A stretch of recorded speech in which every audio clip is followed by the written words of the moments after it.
Hi, so today I am going to make sourdough bread. I start off with my sourdough starter, which is this. I have been making it since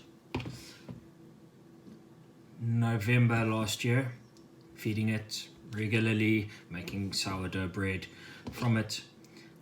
It's quite active, it's quite fun. It needs a bit of attention every so often. But yeah, it's where you got to start off with. It takes about a week to get a sourdough starter to the point of being usable. And if you'd like the recipe, just let me know and I will post that one too. Okay, so to get going, bowl, 500 grams of bread flour. I'm going to use 300 grams of starter. I will also have 10 grams of brown sugar, 10 grams of salt, and 250 mils, I weigh it off, so it's 250 grams of water. So to start off with, pop the bowl onto a scale. I have pre-weighed everything except for my sourdough starter. And I'll start with the bread flour, put that in. I will add my 250 mils of water. Nice and warm, not hot, body temperature. Add my brown sugar, and I will leave my salt until last. Okay. Once you have everything on your scale,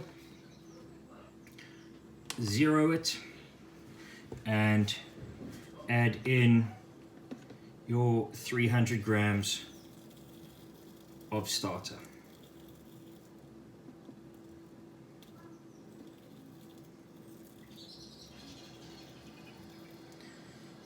One of the important things about working with your sourdough is what you take out, you have to put back in.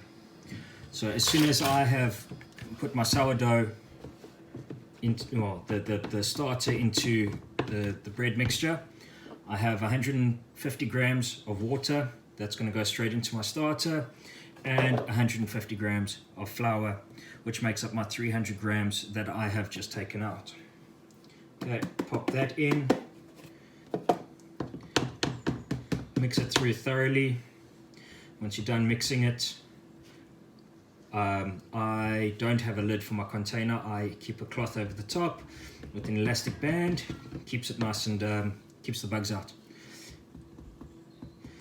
Okay, so just mix it through quick, and then that's that job done, and I can carry on with the bread dough straight after. Okay, no lumps, it's all good. Take the spoon out. Okay, and I'll put the cloth on a little, well, I have the cloth right here, just a piece of blue paper, blue cloth, put it over, works really nicely. Nice warm spot, unless you're working with it and you're wanting it to be, to do its thing a bit slower, then put a little bit of a cooler temperature. Okay, back to the bread dough. I happen to have the rest of my ingredients in here, give it a bit of a mix. And the last thing I'm going to put in is my salt, which I do now.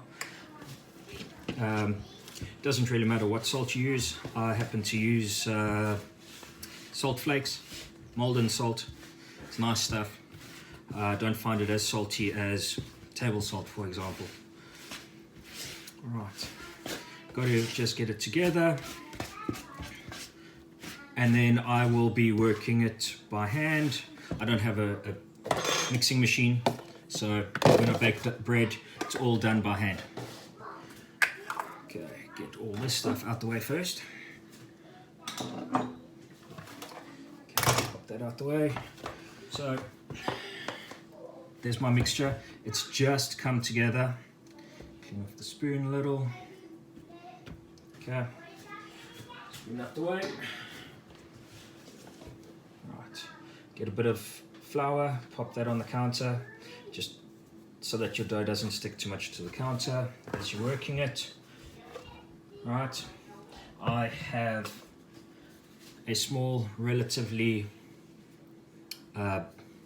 solid, not flexible scraper just to clean out the bits from my bowl. Get that all out onto the counter, just like that. Side. Clean that off, make sure my hands have a little bit of flour on, and start to work the dough. I have a bit of a different technique to most people out there when it comes to kneading the dough. Okay, most people it's pushing and pulling, stretching it like that, working the gluten, etc., etc. I don't generally work it like that. I've made sure that it's come together, okay, and with it still a little bit sticky, I grab it with 2 hands, pull it towards myself, bring it up, put it down, scoop it underneath, turn it 90 degrees, and bang it down on the table. If you get a rhythm going, it doesn't look as disjointed as what I've just shown. I may just move the camera a little bit closer shortly to show you a bit more of a close-up of how I do it. Okay.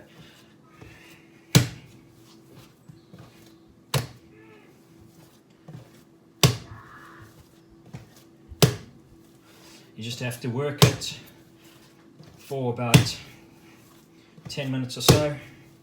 If you have a kitchen machine like a Kenwood or a KitchenAid or something along those lines, you can put your mixture straight in there and use the dough hook. Keep it going at low speed for about 8 to 10 minutes, and it should do the job of kneading it by hand.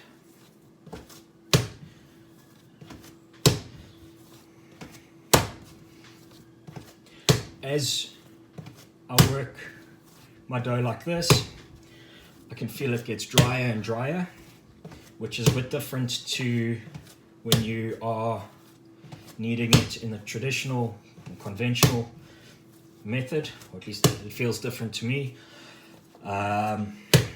And I'm not adding any additional flour at this point to the recipe. Yes, I added a little bit so that it didn't stick to the counter as it got started.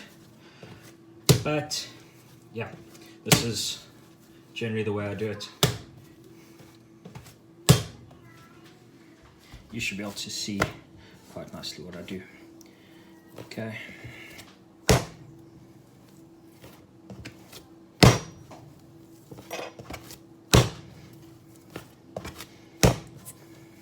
It's a good stress reliever. When you do it, try not to tear the dough. It's stretching it without tearing it.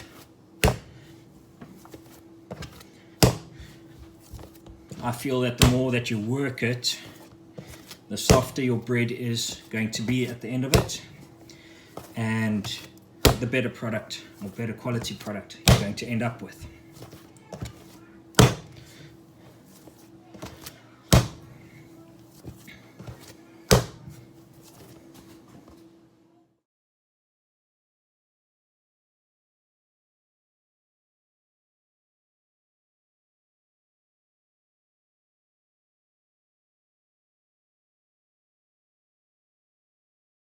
All that kneading being done, I've kneaded it for about 10 minutes or so.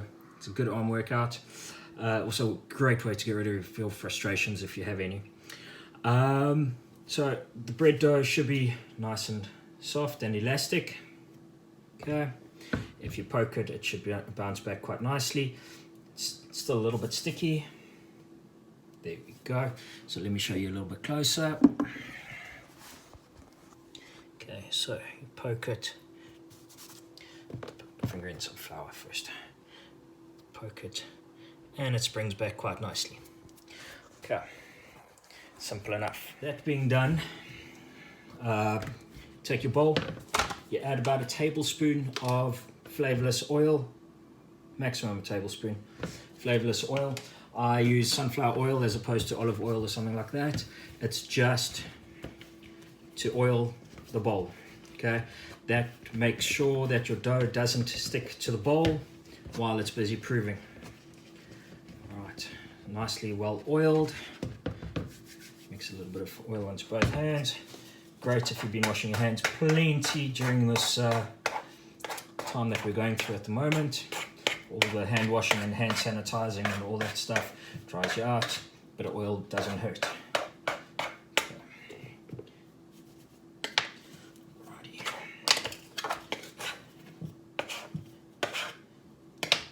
Right, so take your dough, shape it a little bit if you really want to. I'll get mine nice and round, pop it into the bowl. There it is. I have a damp cloth which I'm going to cover it with.